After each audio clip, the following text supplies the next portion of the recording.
Okay, hello and welcome to another episode of the Come and You Spurs podcast. Sorry about the technical issues there. We'll sort that out because that's the second time that's happened to us now. But let's get straight into what's another exciting week as a Spurs fan. So, we'll introduce some guests, and as you can see, we have got a proper Spurs legend joining us tonight to chat all things Tottenham. So Nice we'll to get meet you, straight Patrick. into Mickey. How have you been? How's your week been? Very good. Very good. Obviously, Spurs won last night. Played golf today. Didn't lose neither. So, Aye, good aye. week so far. Living the dream, Mickey. Very jealous. Living it.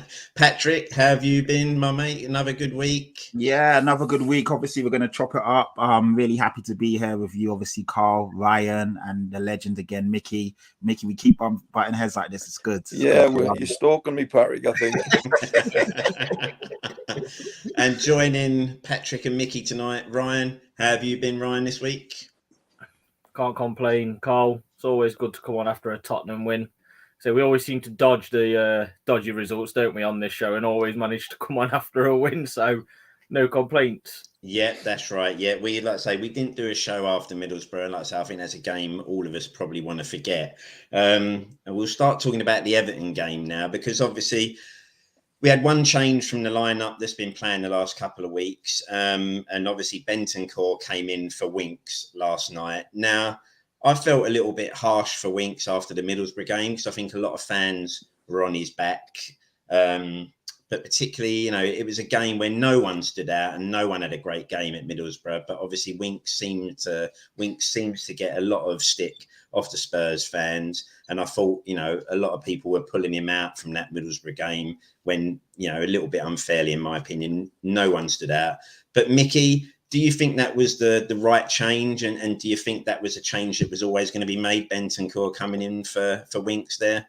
Well, Bentancur was definitely going to start, come what may, if he was fit. Who it was for, it would obviously be Winks or Holberg.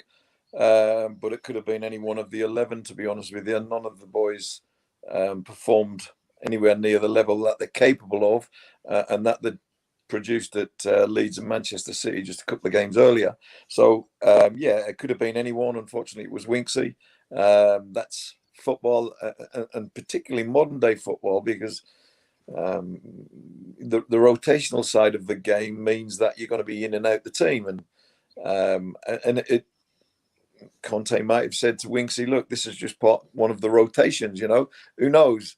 But certainly Bentancur did ever so well last night. I've got to say, I was very, very impressed with him. He was calm. He was composed on the ball. He added calmness to the whole team, not just to himself, but the old team. Suddenly we seemed to be able to pass the ball better as a team. And he was behind almost everything without being the one that played that telling pass. But there's two different types of creators. There's the playmaker, the one who makes the play, who gets everybody involved, brings everybody into the game, and then you've got the creative player that can actually open up defenses. Bentancur is the one that we've sort of sadly been lacking in the recent past. Someone who can run the game and control the pace of the game and dictate the possession side of the game for us. And then sometimes he can play the odd killer pass. So I was very impressed with him last night. Yeah, Patrick, as Mickey said there, when he's in the side, you can just sense there is an extra level of calmness, isn't there? I mean, him himself on the ball is very composed. You can see that there's a player that doesn't get panicked, even if he's got bodies around him, is calm, collective on the ball, and he's always thinking, say, a couple of moves ahead of his passing. You can that notice straight away last night, didn't it? How much more comfortable we were in midfield. Yeah, he's so silky and smooth, and I love his demeanor is just calm, and like Mickey saying, it's almost like he reads the game before it's happening. I still feel, not to be too critical, but I still feel he's just a touch behind the pace of the Premier League. I still feel at certain points he's getting caught and the ball's getting nicked where he's good enough to get away from it, but it's almost like he's misjudging the time and the speed and tenacity of the league. So once he gets to grips with that, he's going to be immense. He's already awesome for us. Definitely made a difference. And like Mickey said, he's just cool. He gets the ball. It's almost like he just slows the whole game down. You know, like the top players, they don't have to be quick, but when they get the ball, it's like almost time freezes. And when he gets it, he can just see everything. And then, you know what I mean, like nice touches in the box, even when he's getting pressed. Then he just releases it, gets it back, and he just makes the pitch look bigger because he's literally spreading and dictating play. And he's someone we feel, I mean, you saw how much we've missed him in the last couple of games when he's not been in. Because even against like Middlesbrough, no disrespect to them, low opposition, we didn't have anyone that could do that. So fantastic to see him back. I was a bit worried because when someone rushes back, you're not really sure if they're going to be 100%, but he looked good to me. And yeah, I mean, we're definitely going to need him on Saturday against Man United, but I was really impressed with him. Other than him getting caught once or twice, he looked good, composed, and he just definitely is that link and that conductor that we have been missing, like Micky said, for quite a while now. Yeah, that's right. And Ryan, it was quite nice to see a Spurs player pick up an injury, but then be back in the side relatively quickly because, you know, as Conte's touched on it as well, and as we've seen with Oliver Skip, you know, we have kind of been cursed sometimes, haven't we? Where a player will pick up an injury, and before you know it, it's 2-3 months before we actually see him again. But was you happy with that change? Would that have been the change you'd have made, knowing that he was fit again? Oh yeah, definitely. It's a big bonus. I mean, I think last week's show when we was on, we were talking about him maybe being out for a couple of months. That with the reports, and then obviously Alistair Gold came out with that he should be back for last night's game. But he is, like Patrick says, he's just calm.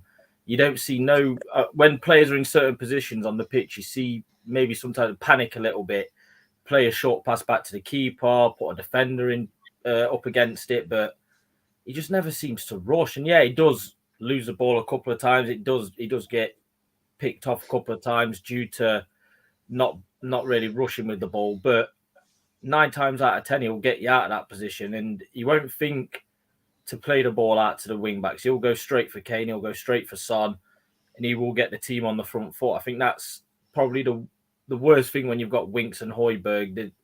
They're both very passive in the game. They both like to keep the ball, whether that's back to Romero, back to Lloris, back to a wing back. You need a bit of everything in that midfield. So when he plays, you feel confident that he's going to get the ball and he will drive you forward. I think it was his pass for the Sessegnon assist for the own goal, if I'm right about that.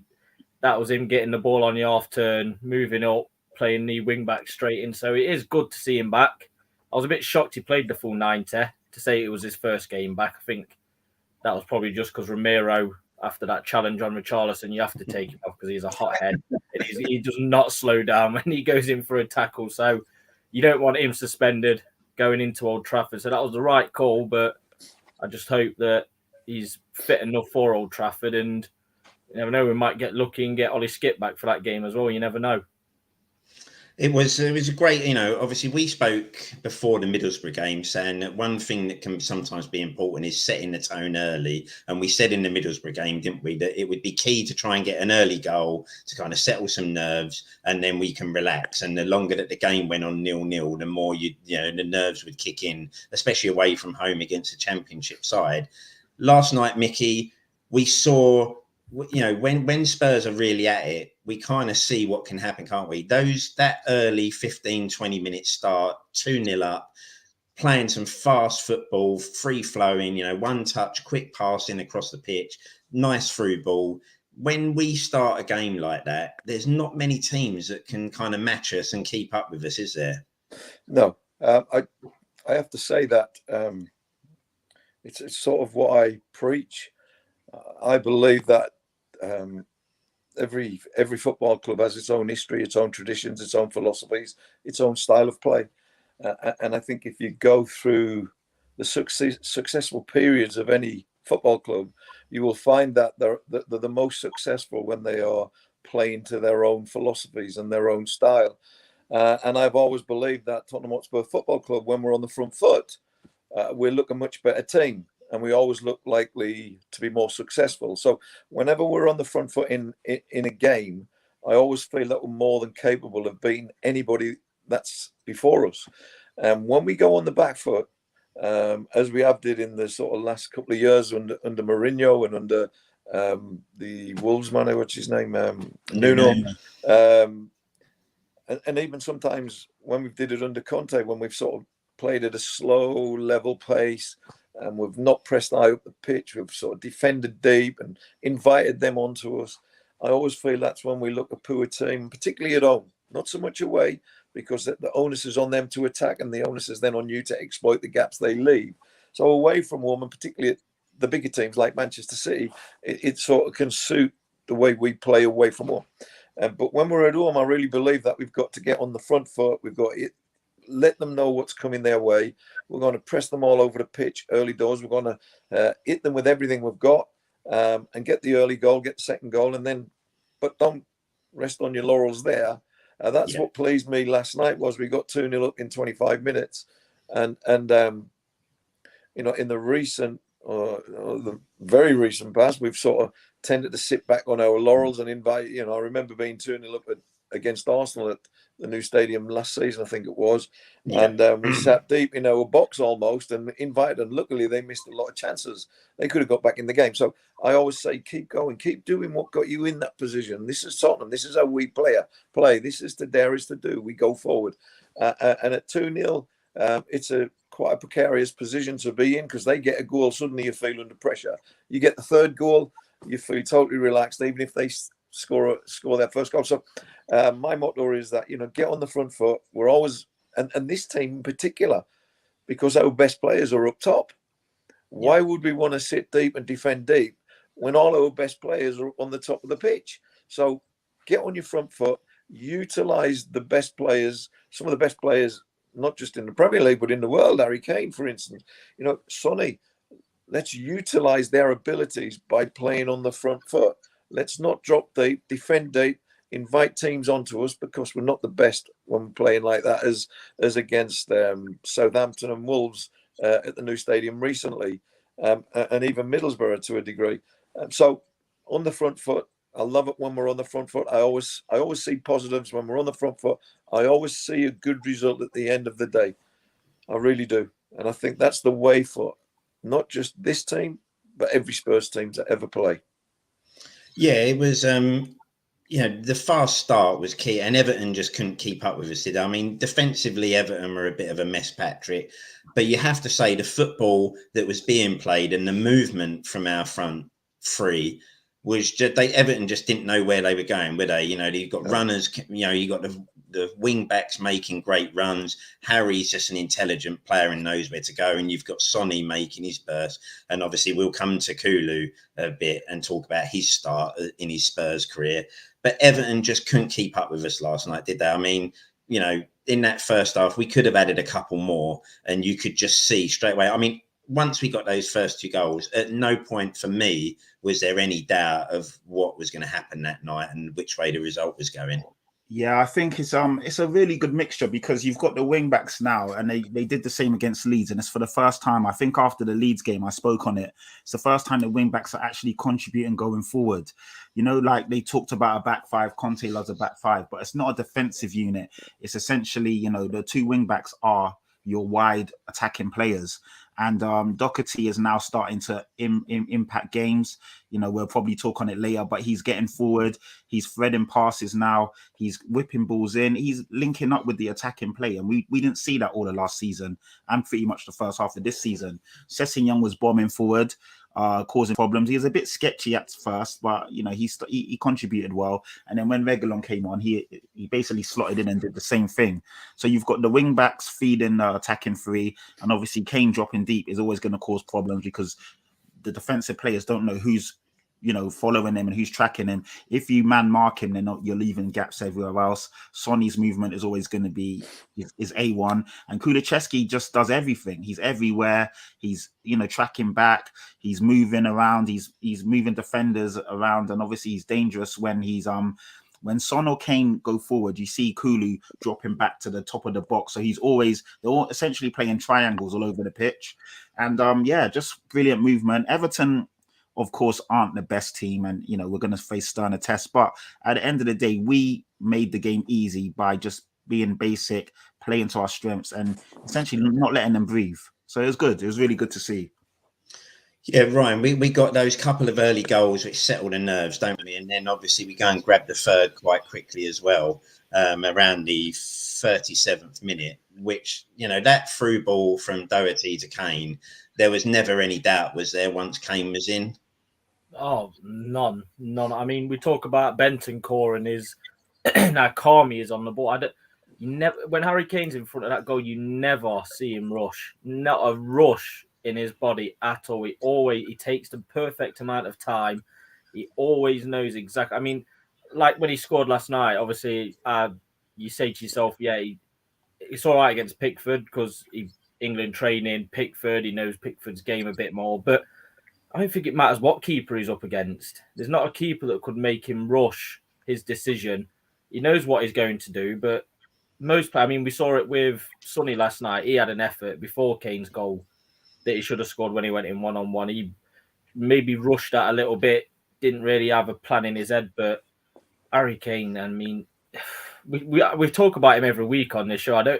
He keeps giving us more to talk about because he's just, I mean, we will come back to Kane a little bit later and talk about that record. So don't go too big on Kane I just won't yet. go too big. Not too big. No, I won't say much. But no, once again, I agree exactly what Micky's just said. When we went 3-0 up in the past, you tend to see us play the ball around the back four, back five, see the rest of the game out. But I was praying, obviously, our goal difference been massively boosted. We were on +3 going into last night's game. I think Arsenal in fourth were on +12. We needed. I mean, I was watching the game with my dad. Even at 5-0, he was still screaming at the telly, "Get 6, go for 6, go for 7." Absolutely. I say that's what you want to see from Tottenham. That's the football we love to see. And yes, Everton were a poor side, but unlike the journalists and everyone else, I'd rather focus on how good we played to be. This is usually a game we would slip up in as Tottenham. I mean, you hear Spurs and Dr. Tottenham's the new one. When a team's struggling, go to play Tottenham. But no, they didn't give them a chance to breathe last night. And that's the perfect performance to go into this massive game at the weekend. Yeah, I think, one thing, and Mickey, I think, touched on it earlier, we've had games in the past, haven't we, where we've gone in at half-time in the lead, and Mickey, you rightly said, the Arsenal game last season was one where the first half we were dominant. We went in ahead, and you could almost sense that second half come out with just nothing silly now. Sit where we are, don't lose anything, don't give them anything, and we'll see the game out. And that is obviously, for me, the worst thing you can see a Spurs side do. Never feel confident seeing us trying to just sit back and hold anything. But the second half, Mickey, that is the perfect start, isn't it? Come out and straight away, bang, goal. It sets the tone again, doesn't it, for that half? 100%. I mean, for me, it's the only way to play. I mean, at 5-0, I thought we took the foot off the gas, played very good possession football and created chances. But as you rightly say, Arsenal's goal difference is 12. Whether we catch them or not, we might need to do it via goal difference. So last night at 5-0, I think there was about 20 minutes to play. Another 2 or 3 goals would have got us really close to their goal difference. So goal difference could be vital come the end of the season. For me, it was disappointing to see us take our foot off the gas and not go for the jugular and get 6, 7, 8, 9. And at the end of the day, how lovely it would have been to score 9 in retaliation to Lampard last season when they beat us 2-0 and he ran over to the fans at the full-time whistle, giving it all this. You only beat us in the league. I mean, come on. So it would have been lovely to see, look, don't celebrate in front of you, on our ground, in front of your fans running on the pitch and all that lot. We've done you 9-0. It would have been lovely to say. It was lovely to say 5-0, but 5-0 wasn't enough.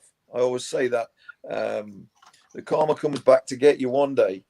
And we had the chance last night to really hammer home a bit of karma on Lampard and his celebrations.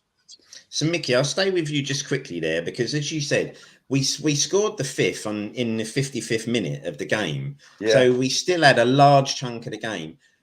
As someone who's played the game and as the professional, is there a thing at one point where a team will say, a message might go around as, right, listen, No. foot off the gas here now? We just hold this now. Let's not go crazy. Or is it, say it was disappointing last night? Because I'm like you. I also think if you get 6, 7, 8 even, you're sending a message out as well, aren't you, to other teams to say, listen, this is us. We're ruthless. And if you come here and play us in this sort of form, we'll tear you to part. So it was disappointing. But would there have been anything there that at some point they go, right, actually, certainly not in the team that I played, or in any team that I played. In any team that I played, we never ever take the foot off the gas.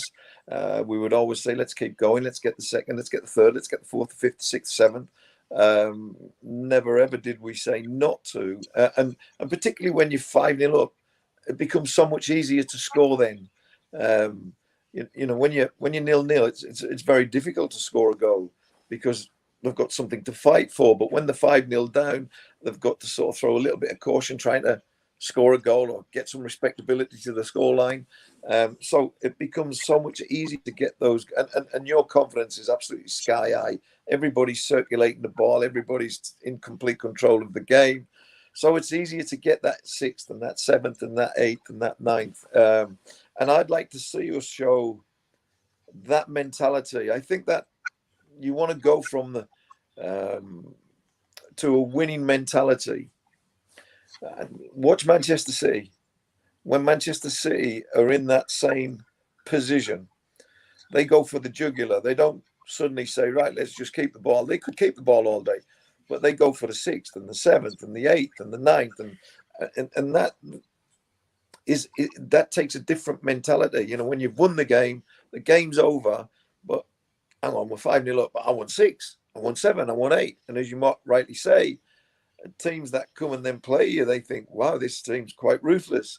So you sort of, a little bit of fear goes into the opposition when you start scoring goals. So I would love to see us keep going forward. One, I love attacking football.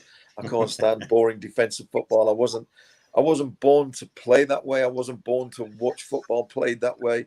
I was born to see open, entertaining, attacking football. I was born to be a Spurs player because that's what we've played all our lives. And when I see us going forward, I think it's a joy to behold. It's a sight. Some of our football at times last night, the goals at Manchester City, the goals against Arsenal last season were 2 of the best team goals you'll ever see, from one end to the other in about 3, 4, 5 seconds. Incredible. Let's keep doing it. We're good enough. We've solidified the defense by Dyer being fit. We've now got very good player in Romero. We've got Dyer just sort of sweeping in between, and then you've got Davies as a left-sided centre back. We still look vulnerable, but there's a more solid look to.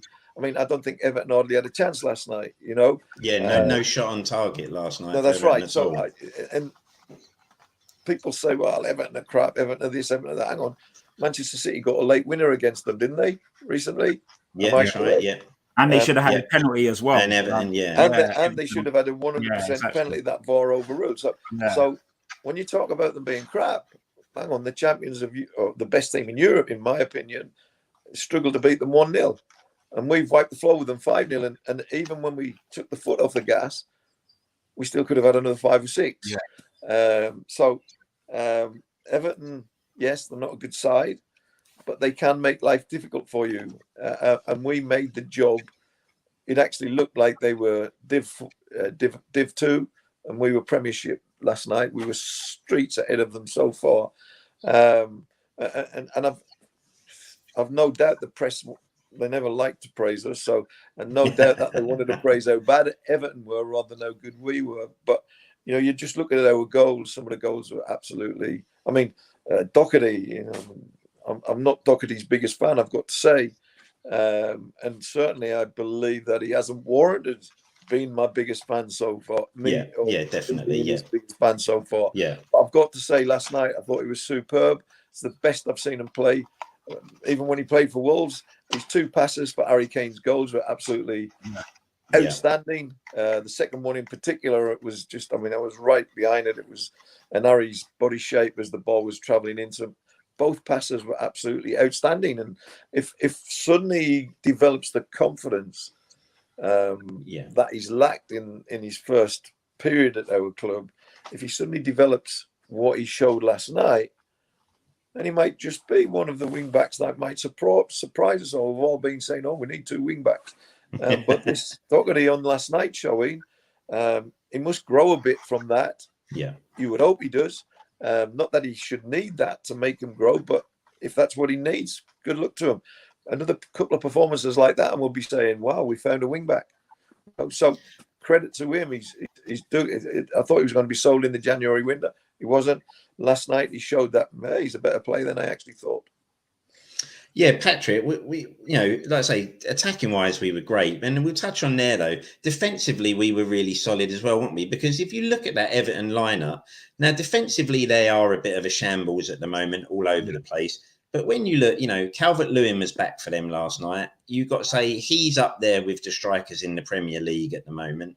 Richarlison, now he's no mug, is he? He is a good player and on his day a match winner.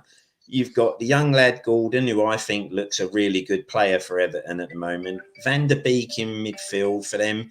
Yeah. This is not a weak Everton side attackingly, but I felt we really sort of played well defensively last night as well, didn't we? And looked solid. Romero, Dyer and Davies are starting to really form a solid partnership, if you like, a trio back there now, aren't they? Yeah, and this is it. I mean, Mickey's touched on it. You've touched on it, Carl. Even Ryan's alluded to it. At the end of the day, yes, Everton looked poor. They're not great. We all know that. Hence why they are where they are in the league at the moment, fighting for their lives. But at the same time, we also made them look poor by just being so solid defensively. I didn't see, sometimes even when you're 2 or 3-0 up, you feel a bit tentative or shaky when the defenders are moving the ball around or they come into possession of the ball. I never felt that yesterday. Everton really didn't get behind our line. They didn't really move our defense around. We were solid. We attacked and wait. And even when, because I was at the game as well. And when Everton had the ball, you saw Dyer pushing everyone up, making sure that we weren't camped and sat too far deep and too far back. So Dyer, again, he doesn't get the plaudits he deserves. Yes, he has been a bit dodgy at times, but I feel this season he's been really good. And he was back there communicating, moving the guys around. Romero, we know, is a great defender. He obviously can have a bit of that hot-headed or rashness about him. There was no need for him to clean out Richarlison the way he did. Like Richarlison was going nowhere, and he just cleaned them out. And it was good. I just like the fact that he got up trying to moan about the fact he was going to get a booking there. I know he's like referee, come on, what? He was nowhere near the ball. It's so funny to see, but no, I do think we. Yeah, I thought he got the ball. And even when Big Dave came on, Davinson Sanchez, because obviously Romero getting that yellow card, we wanted to make sure he didn't get a second yellow. We need him badly for Man United in the next games. Even Davinson Sanchez coming on, to his credit, I'm always a bit worried when he's in the team or when he's on the ball. He looks fine. And I know, like Mickey said, when you're 4 or 5-0 up, it's a bit easier to spray the ball around. But yeah, I just think defensively we looked solid. And it's great that we kept another clean sheet, because goal difference right now is so congested in that fight for 4th, 5th, 6th, whichever. Goal difference right now is an extra point, and we need to close in on the fact of that we're level on points with West Ham, but we're below them because of our goal difference. And obviously Arsenal having like a +11 or whatever they have, we 12. need to chip away. Is it +12? I think we're on +8 now, aren't we? It's not that I'm counting. Mickey's weighed this all up. He's looked at every scenario here. So yeah, I think we just went ahead of Man United on goal difference, but obviously they got a few points on us. So yeah, it's all gonna count. So like you were saying, Ryan, I really wanted more. 5-0 up after 60 minutes. There's no 30 minutes left on the clock. I know you want to also preserve your energy. You got a big game on Saturday, but with the fact of where we are right now, I would have loved to get 6, 7, 8. Like you're saying, Mickey, send a message out to everyone. Like Tottenham are no mugs. You come to White Hart Lane, you're gonna need to be on your A game. And don't get me wrong, 5-0 does send a message out, but 7, 8, or 9 sends a bigger message out. Yeah, Ryan, 100%. As we've said earlier, Doherty, this new signing as right wing back that we brought from in January, what a player he looks. Oh, you know what? It's actually good to see him with confidence, and not just him either, because at the minute he seems to be forming quite a positive relationship on that right hand side with Kulusevski. So the more confident he gets, the better. I mean, like Mickey said, the ball for the first goal was brilliantly played through. But the ball for the second goal, it was just as good as Højbjerg's against Leeds because it was perfect. I mean, Kane obviously did the odd way. He finished it, put the ball in the back of the net, but the ball was... Kane couldn't have asked for a better pass. If he would have got the same from Christian Eriksen if he was still in the team. That's how good that pass. Now, I'm not comparing Doherty's passing to Eriksen. It was as good last night. Yeah. Was. Both of his passes. Dare I say, it reminded me of a young midfielder at Spurs back in the day. Ian Crook. Fuzzy hair, young Micky Hazard, that sort of ball, finessed, right on the money. Listen, as I said, it's important to remember who played both passes. You look at him. I don't think I'd seen him play a forward pass. He was so lacking in confidence that he would always turn back and go back to the centre back or square to the midfielder. And then suddenly he's played two dream passes. And some players, they need uplifting. Some players have self-belief and they don't need anybody to tell them that they're a good player. They don't need anybody to say great pass. They don't need any because they've got that inner self-belief. So they don't need to be uplifted.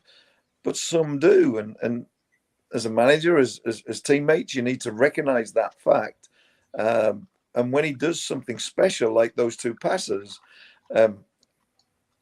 hopefully everybody told him how wonderful they were, because if that gives them a lift, then the biggest benefactors is the team. The whole team will benefit from a position that's sort of been fluctuating between 3 or 4 players and not ever really recovered from losing Kyle Walker, really. Trippier came in and did okay, but Kyle Walker was a massive loss to us. And suddenly, last night, he showed signs that, hang on, he got forward at Leeds, he put crosses in, he scored. Suddenly he's creating goals and he's scoring goals, and you're thinking, well, it must give him a lift that he needs. And I expect to see better performances from him now on the back of the last 2 or 3 performances that he's put on, because he must be uplifted. He must suddenly feel like, I belong here. The fans were much more complimentary about him.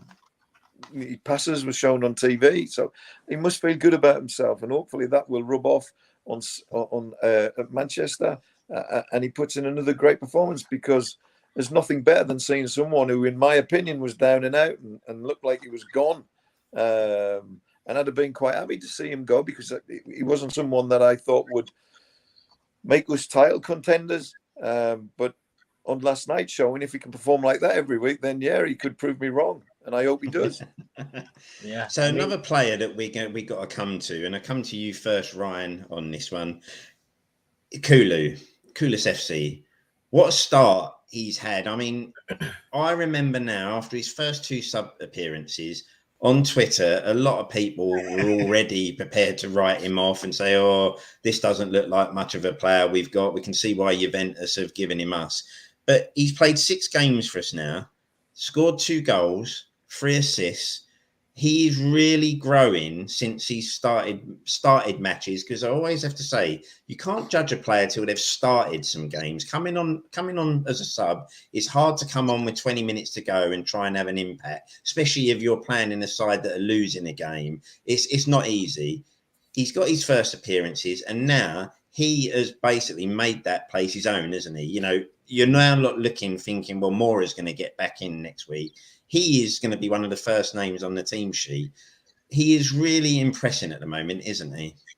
Oh, massively. I mean, not only is attacking, but you see how hungry he is to get back, to help the team defend as well. And I think my favourite thing about him at the minute is he's left-footed, and when he cuts in on that left foot, he's dangerous, but he's got no fear of taking it past the defender and putting a crossing on his weaker right foot. And every cross he seems to put in creates something for us, whether it's from a defensive clearance from themselves or actually reaches one of our players. And like I said a minute ago, him and Doherty could form quite a really good relationship down that right. They seem to work well together at the minute, but like I say, he's still fresh to the league.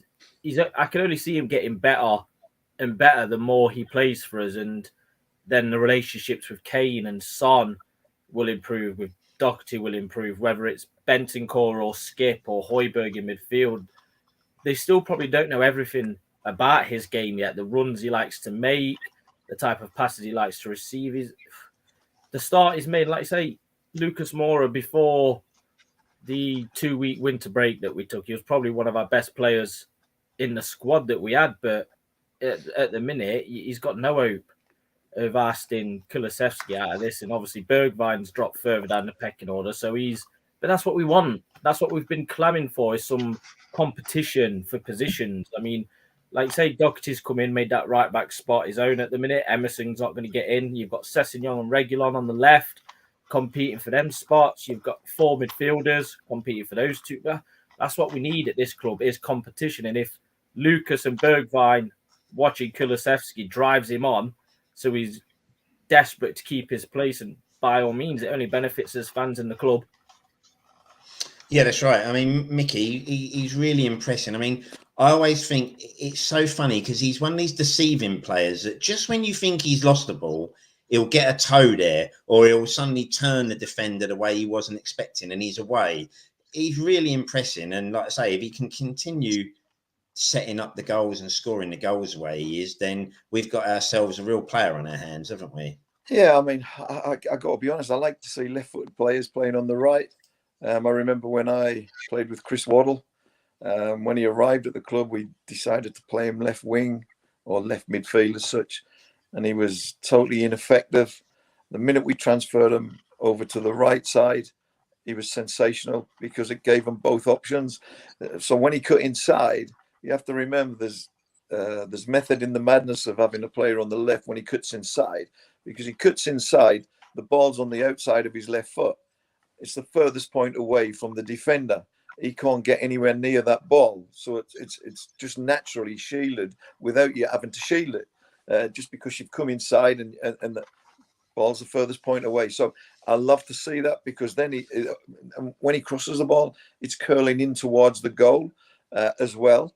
As we saw in the goal that Harry scored at City, the winner. Perfect ball in, curling in towards goal. You've just got to glance it, and it's going to go in the net. So, yes, he's made a great start.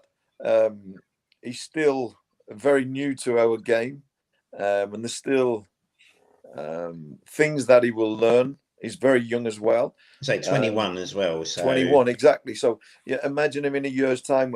I've had not just a year's more experience in playing in the first team, but also a year's more experience of playing in our league. And playing the way he's expected to play for our football club. So I think there's lots of and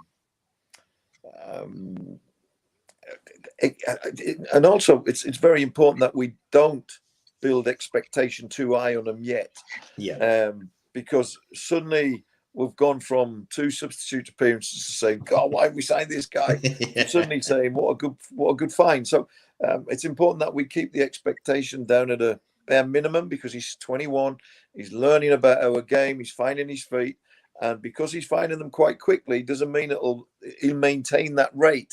But in a year's time, I think we'll see the best of him, because he's got ability, he sees a pass, he's confident on the ball, and as you rightly say, he works ever so hard defensively as well, as does Bentancur as well. They work ever so hard defensively, so we've sort of gained reasonably good attacking players with reasonably good defenders. So it's been a reasonably good January for us. All we need now is a good summer. So, Patrick, and I'm available. Let's talk about let's talk about the main man after last night, because Harry Kane, now on 176 goals, has overtaken Thierry Henry in the strikers list for the Premier League. He's 6th on that list at the moment. Obviously, he's got Shearer's record in mind at 260. So, we're still a good distance away. But the guy just keeps on defying everything everyone says about him, doesn't he? I don't see how we've had this debate with people on Twitter, haven't we, saying he's not world class because he hasn't won anything.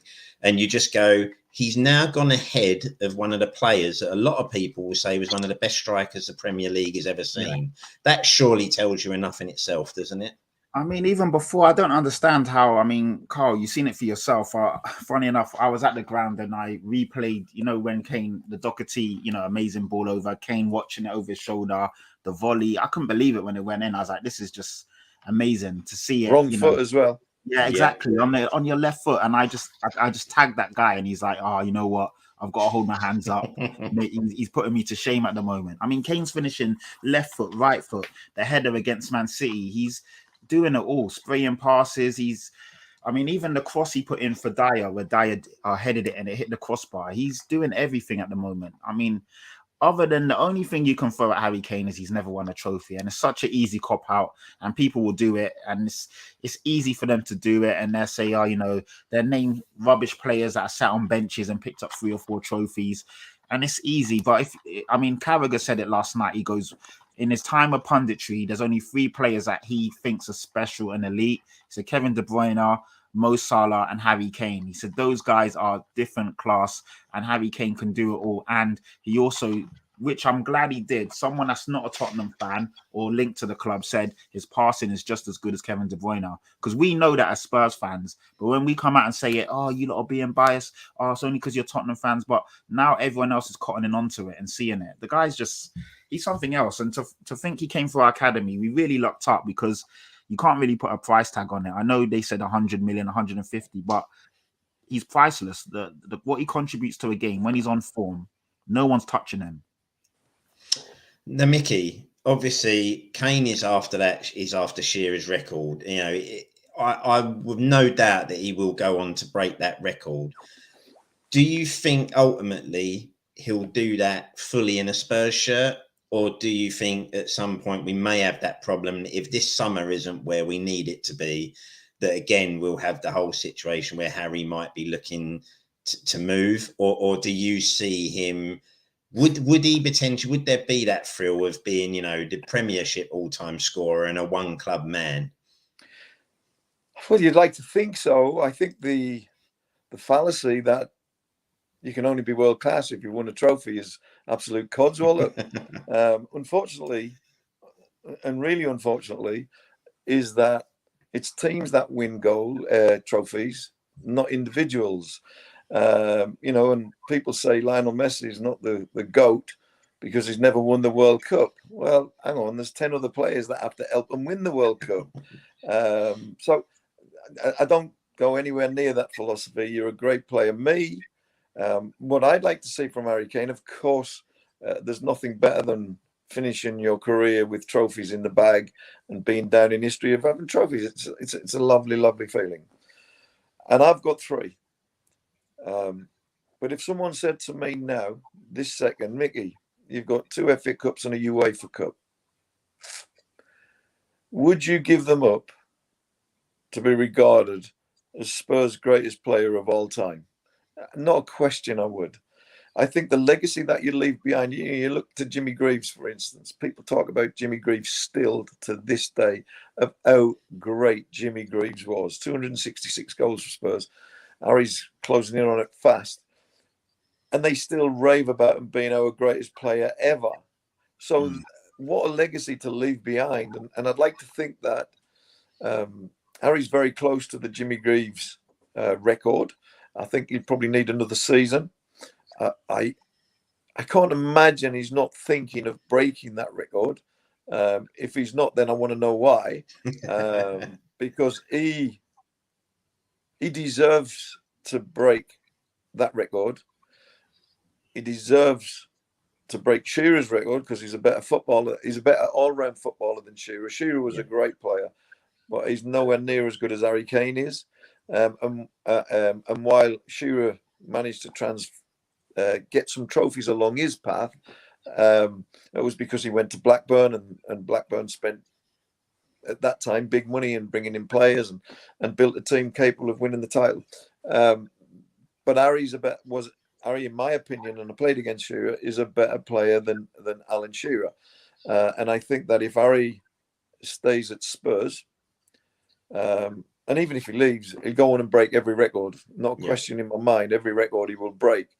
But there's much more to Harry Kane's game, certainly in the recent sort of 2 or 3 years, since he added the dropping off and deep and almost playing like Sheringham, where Sheringham used to drop off into the deep play and play people in and then come into the box late unmarked and score his goals. Harry Kane is far better because he comes in and he creates goals. He plays incredible passes. He makes goals for his teammates, but then he still arrives in the box and scores lots of goals. So he's a fantastic all-round player. For me, he's the best out-and-out centre forward in the world. The world, there's no. It's not even debatable. Was he as good as Messi at his best? No. Was he as good as Ronaldo at his best? No. Definitely not. But in terms of an out-and-out centre forward, there's nobody in the world who. I actually think Harry Kane would be a world-class footballer if he played centre midfield also, because he has that vision, that weight of pass, that range of pass, the awareness to see it before anybody else has seen it, the understanding. That's the key to the way Harry plays the game, is that there's midfield players who can see runs and they lit the run all day long. Okay. But Harry doesn't see the run. Harry sees the space the runner's going into, and he plays the ball into the space in front of the runner to run onto, and it makes it easy for them to score goals. So there's not just a seeing the pass and having the technique to execute the pass.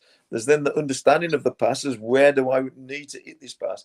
Because if he's running at full pace and you pinging it into him, so he has to control it at full pace. No, you want to be hitting it into the space that he's running into, and the ball needs to be dying a death as he's arriving at the ball, so that he can just take it on in his stride, like Sonny often does when Harry plays him in.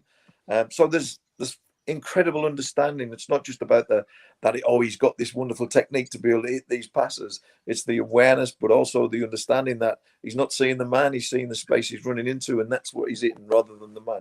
And it's absolutely outstanding. And I genuinely believe that there's Harry in 2, 3, 4 years' time, 32, 33, 34, I think he'll drop back into centre midfield and become a creative midfielder. I really do. I think he's got that much passing ability that he'll make a super midfielder one day also.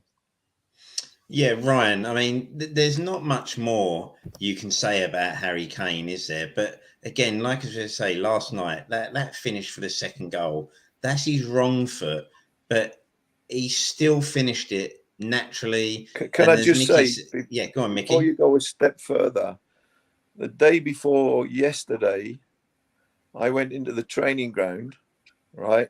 And I spent an hour with Harry teaching him how to do that. I'll expect to see you on the bench from next week onwards then, Micky. Get you drafted in.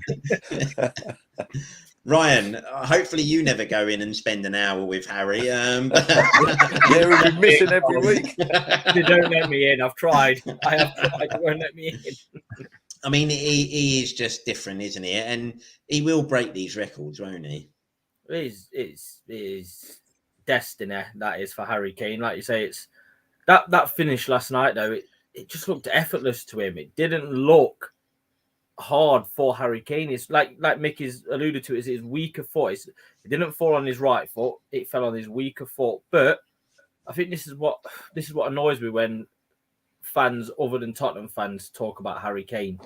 I mean, when he was out on loan at Leicester and Norwich, nobody but Harry Kane would have predicted he would be where he is at the minute. And everyone raves about Cristiano Ronaldo's work ethic to improve himself, but you never hear that about Harry Kane. Harry Kane has worked hard to be where he is right now. He's trained day in, day out. He's taught himself new things. He's had several different managers. I mean, this isn't an overnight thing for Harry Kane. This is effort, Monday to Friday on the training ground, learning new things, really blood, sweat, tears stuff from Harry Kane. And yeah, I mean, I say this trophy stuff, you judge, Micky said it, all right, you judge teams on trophies, you judge players on players. You judge a player on how he plays, how he finishes, if he's a striker, how he defends, defender, goalkeepers. That's where you judge them. You could judge Tottenham as a football club right now for not winning any trophies, but Harry Kane as a footballer, you would struggle to find many players better than him. And obviously, you've got your Mbappes and Haalands out there now. None of them could drop deep like Harry Kane can and play a forward pass like he can. Yet he's still probably a better finisher than both of them two as well. He is the all-round player for us now. And he's 28. He's at the peak of his powers at the minute. Now it's down to the club to persuade him to stay by giving him something to work with. I think his future lays with Conte's at the minute, because you've seen at the start of the season with Nuno and all the Man City talk, it wasn't the Harry Kane as Spurs fans know. But now Conte's here, he seems a bit happier, and a happy Harry Kane is a very dangerous Harry Kane to opposition week in, week out, because he wants the best for Tottenham. He wants trophies. He wants Champions League football. He wants the best players to play with. Great point. We have got to support him as Harry, because he is our star man. There is nobody with his star power. It's a great point you make, Ryan, about Harry wants to win trophies for Tottenham. I spoke to Steve Perryman not too long ago, and he said to me, Mick, when all the hullabaloo surrounding Harry in the summer wanted to leave, Stevie Perryman rang me up, who's won more trophies for our club than any individual. And he said, Mick, there's something special about winning a trophy for the club you love. He said it's worth 10 of going to another club and winning 10 trophies with them. If you love a football club and you support that football club and you play for them and you win a trophy, and it's the first for a while as well, for that football club, it means more than 10 for another one. And I absolutely and totally agree with them. When Harry does, if he does, and I'm sure he will, if he wins a trophy for Spurs, I can't bear to imagine what it's going to mean to him. It's going to mean the absolute and total world, because he'll have achieved everything that he's achieved individually, but suddenly his individual achievements are helping the team achieve. And that's ultimately the object of every player, individual within a team, always wants the team to succeed, because it's sort of to contribute to the team success is equally, well, more important than the individual success. So I'm certain Harry is desperate to win trophies for Tottenham. Yeah, I mean, obviously, I can't say any more about the guy than everyone says. And like I say, if we're judging players on trophies, then we got to assume some of these third choice keepers that are sitting on benches are some of the best goalkeepers in the world. All of a sudden, it's just nonsensical. And if you're a football fan and you're not saying Harry Kane's class just because he hasn't won anything, then I'm afraid football maybe isn't for you, because you got to use your eyes and judge the player on what he does on the pitch. Then let's look at United away.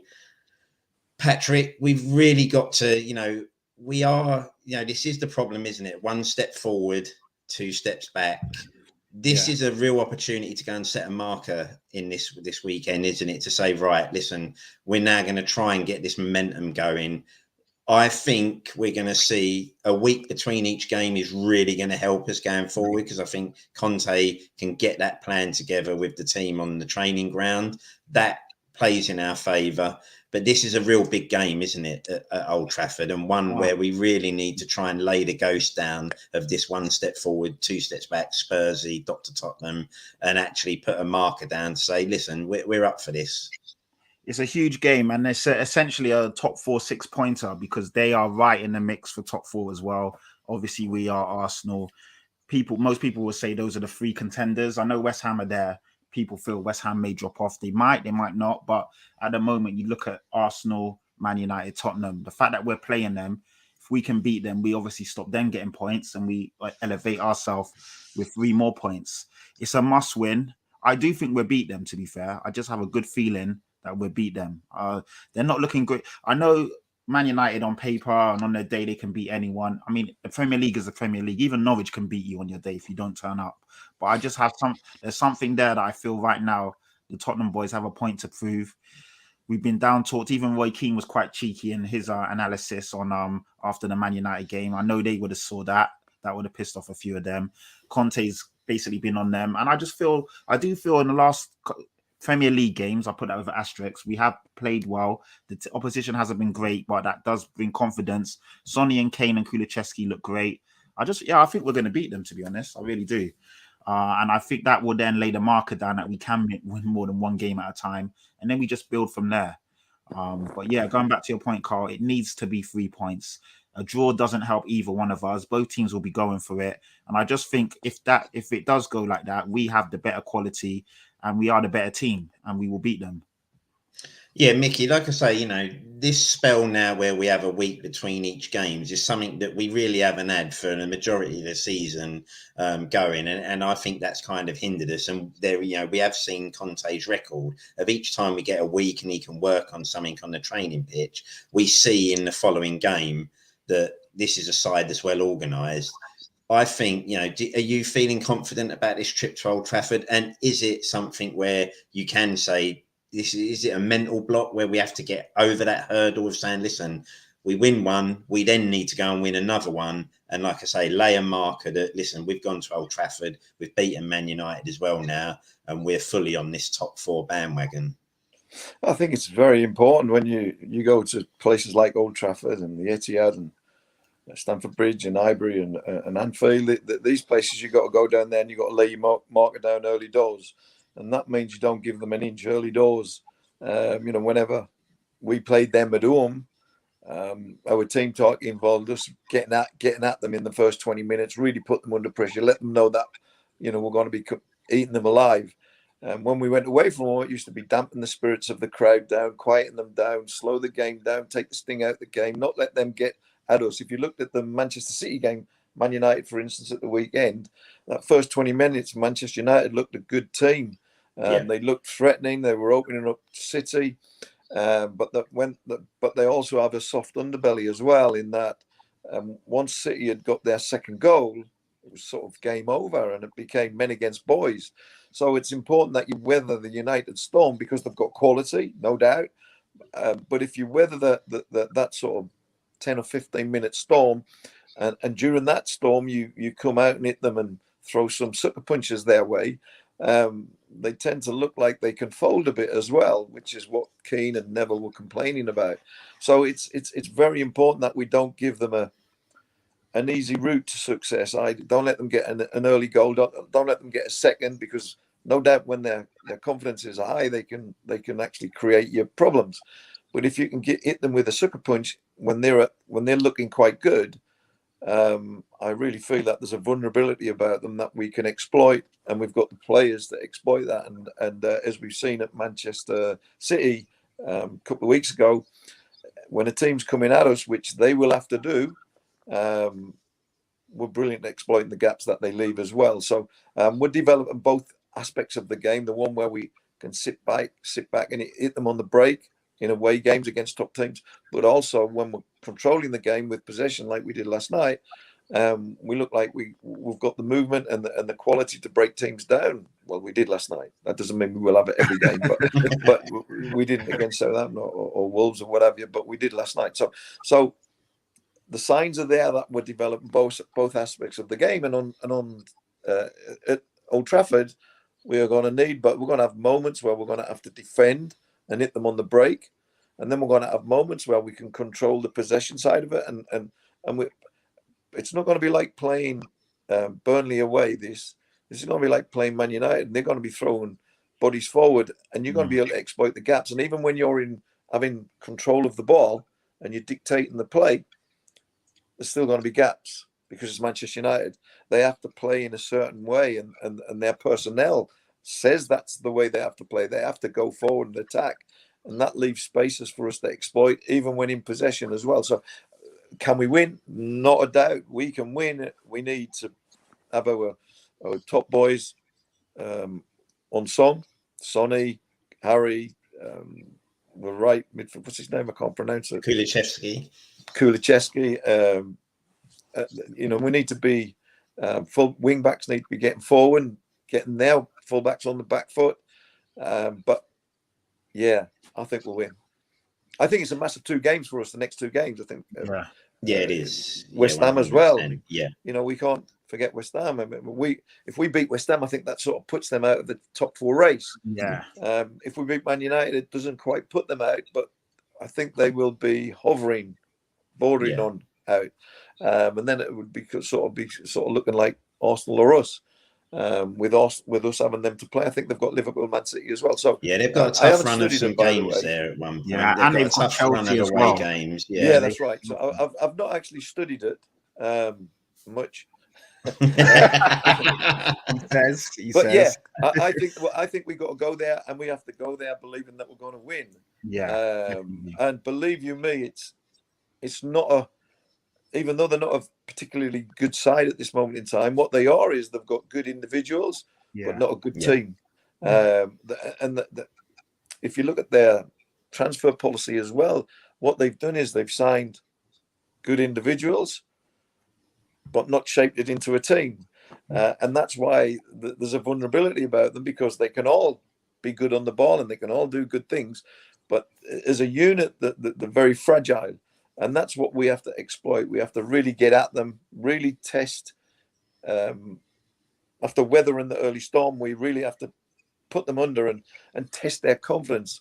They got bashed 4-1 in a local derby. Imagine our team losing at the Emirates 4-1 and then coming back to our stadium sort of 4 or 5 days later. Would be ready for war with our team, wouldn't we? I remember, you come back and you sense there's an atmosphere in the ground that, right, we better be up for it today, otherwise we're going to give them it for losing 4-1 in the local derby. So we have to play on that also. We have to really put them under the microscope early doors after weathering their storm, and test them and test their character, see what they're made of.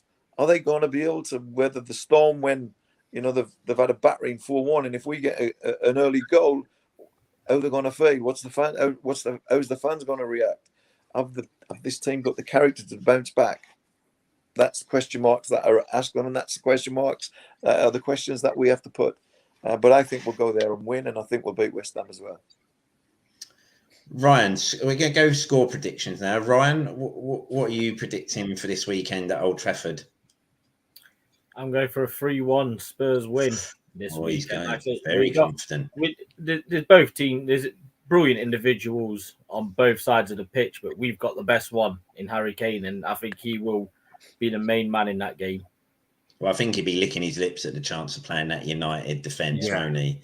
Patrick, what about yourself? Score prediction? I had the same as Ryan, and I'm sticking with it, 3-1. I just think with that front three, especially with the wing backs creating spaces and pushing forward, I just think we got too much for them. Of course, like Micky's saying, they're a dangerous team. We have to respect them, but I think 3-1 is a good shout, and I do see Sonny, Kane, and anyone else chipping in with some goals there.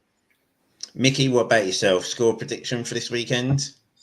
Well, I'm tempted not to tempt fate. I'm tempted to see a 6-0 Man United, but then I'd be lying. When you're sitting watching a game and you say we're never going to score, and then we score, you think every time, I'm going to say that.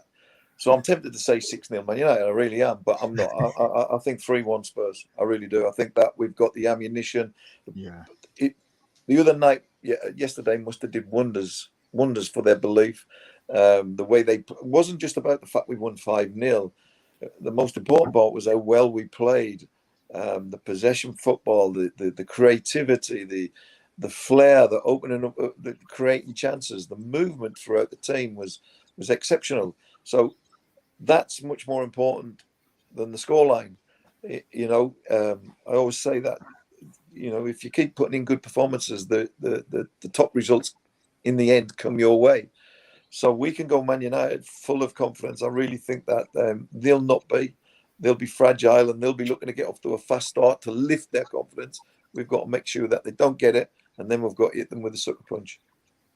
Yeah, I mean, I honestly really wouldn't be surprised if we could do what we did to him a couple of seasons ago and score 6 again. You know, I really think. Yeah, but we need someone sent off. Yeah, Luke Shaw isn't playing this time. Who's the ref, by the way? On Lucas Moura. Oh, I must admit, I'm not sure who the ref is this weekend. I was going to say I've got a couple £100 I could send them. Yeah, we can all chip in for that. Now, Mickey, while we've got you, I thought we'd just take a couple of minutes to ask you about your Spurs career. And I wanted to just ask you a couple of questions on your highlights. So I'm wondering, for you, what was the best highlight in your Spurs career? What moment is it that you always dream about, look back on, and think that was my best ever moment in a Spurs shirt? From a playing perspective, yes, my greatest ever day in the history of my football career was the finale. I thought it was absolutely wow, emotional, incredible. So that would surpass anything that I achieved as a player because it was about our football club and our history and about moving to a new place in our history. It was just amazing. From an individual perspective, I would have to say the greatest moment was my winning goal in the semi-final of the UEFA Cup against Ajax Split when I lost the contact lens and I had to vacate the pitch to put it back in because I actually found it on the pitch, strangely. But as I vacated the pitch, I couldn't get it back in because I was excited because I'd just scored the winner. Pete Shreves came from the dugout and he put the contact lens on his finger and just opened my eye like that, and then bang, straight in.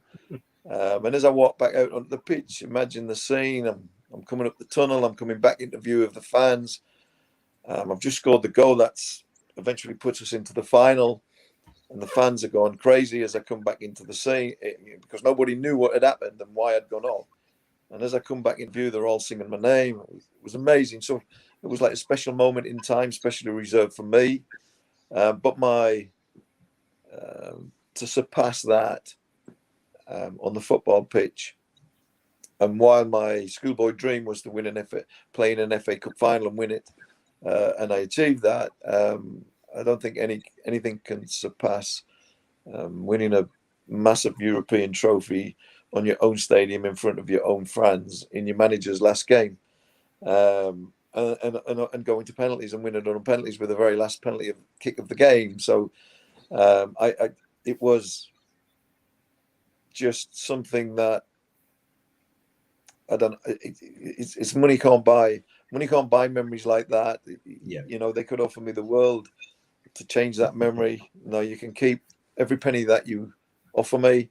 You know, that memory, I see it this second now as clear as the day that it was happening.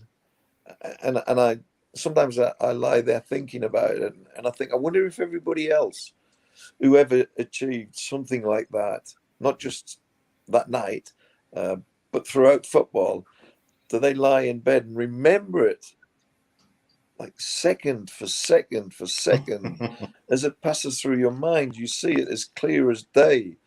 It was just wonderful, and if I could choose to go back and play football again, and to choose one thing that I could relive, I would choose to relive the whole 120 minutes. It was just wow. Just a little story to complete the evening, really. When I was a young boy, I used to play for lots of schoolboy teams, and I was managed by a butcher called Eric Robson. So we win the UEFA Cup. We do the lap of honour. We do all of that. We come back into the dressing room. Keith gets us all to sit down. Keith Perkins always sit down.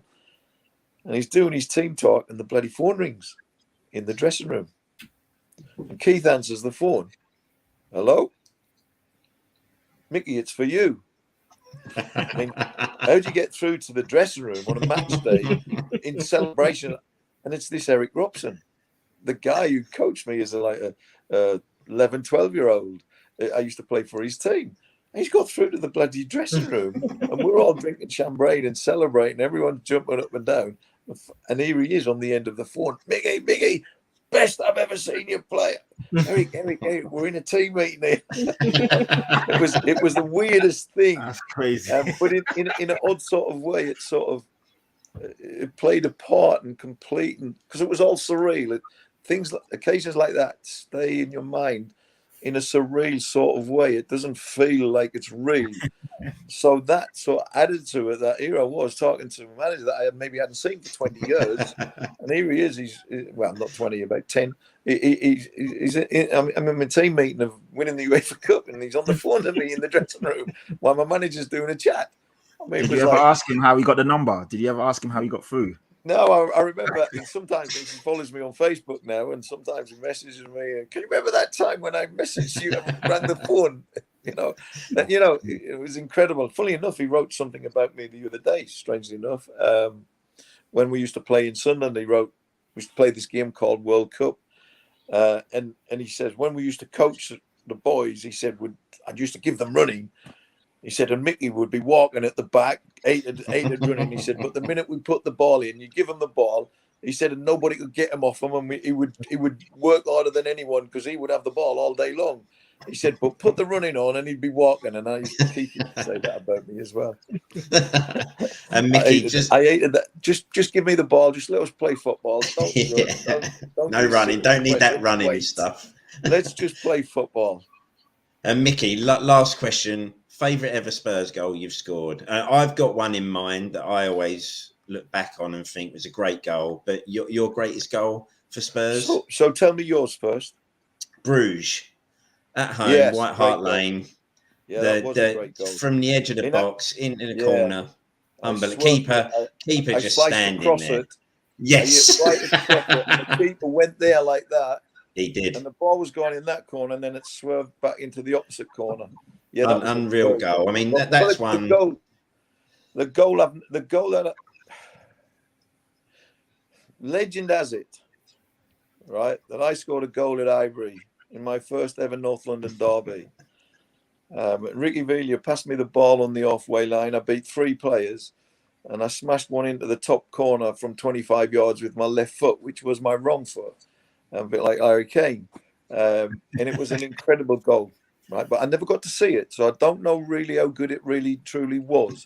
All I remember was it was in an incredible occasion, North London derby, my first one that I'd ever played in the first team, and I beat 3 players and got it top corner from the. But as legend has it, and as with time, you will find that legend grows and grows and grows with time. Everything becomes better down the line. So now that it's like 40 years since I scored that goal, right? It was probably not far off this time of year as well.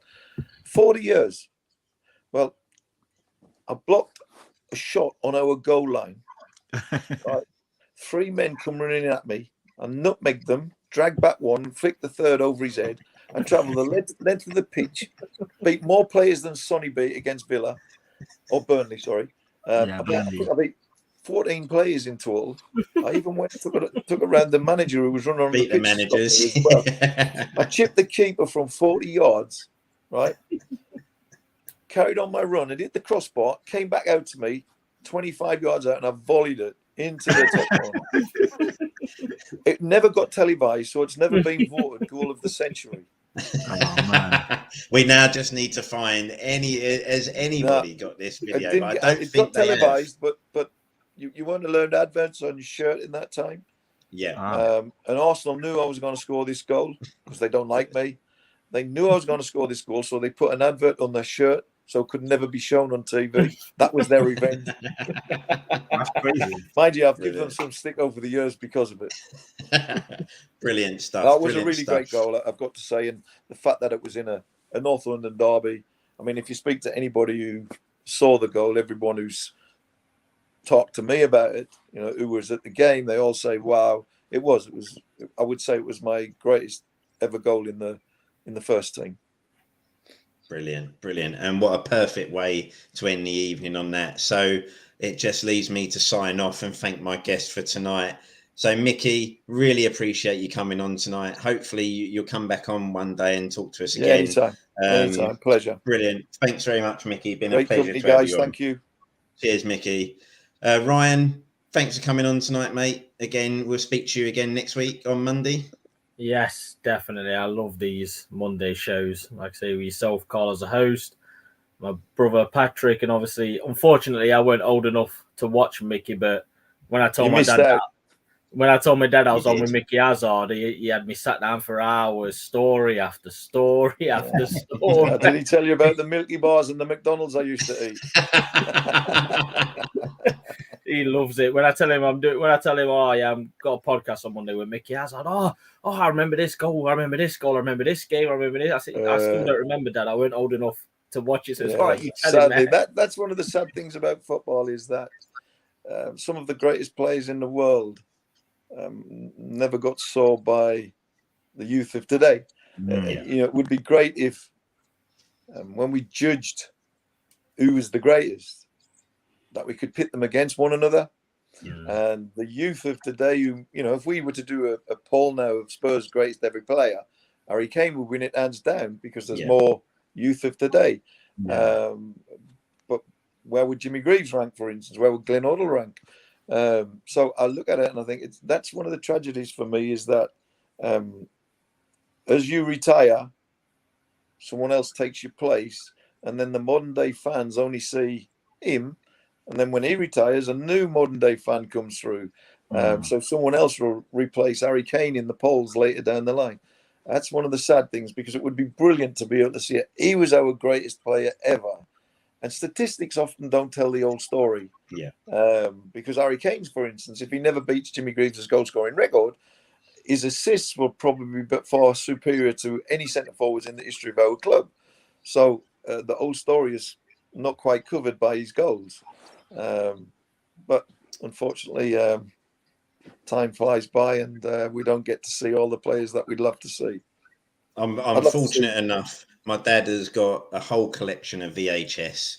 Has he? I've still been able to sit there and grew up watching, and still to this day love sticking them on and watching all those old 80s games, Micky, Glenn, and one player that was massively underrated who I love, Tony Galvin. You never hear Tony mentioned. Tony was a great player. Unbelievable. He was a great player, Tony. A great player. In that team, we had so much flair and creativity that we need someone who could cover the ground, up, back, up, back, up, back. That was Tony Galvin, because we had players who could hit that pass all day long into the spaces he would run into. Whereas Glenn didn't want to make that run. I hated that. I didn't want to make that run. I wanted to play the pass. Ozzy wouldn't make that run. He wanted to play the pass. So Tony Galvin was what I call an unsung hero who was a great player. Yeah, he really was. He was. Patrick, appreciate you coming on tonight, and we'll speak to you again after the Man United game. Yeah, hopefully another win. Fingers crossed. So we'll be coming back on here in jubilant. Everything Micky, crossed. Yeah, always a pleasure. Like Ryan, unfortunately, I wasn't old enough, or I wasn't lucky enough to watch some of your games. Definitely gonna have to check some clips and see what I can find on YouTube and VHS and DVD. But it's always great to sit down and chop it up with former Spurs legend and someone as knowledgeable as you that knows their stuff and can tell us some stories and give us. I just guess. Brilliant stuff. Brilliant, pleasure, guys. Pleasure being on with you, and speak to you again soon. Yeah, cheers, guys. Bye, everyone. Bye. See you all soon. Bye.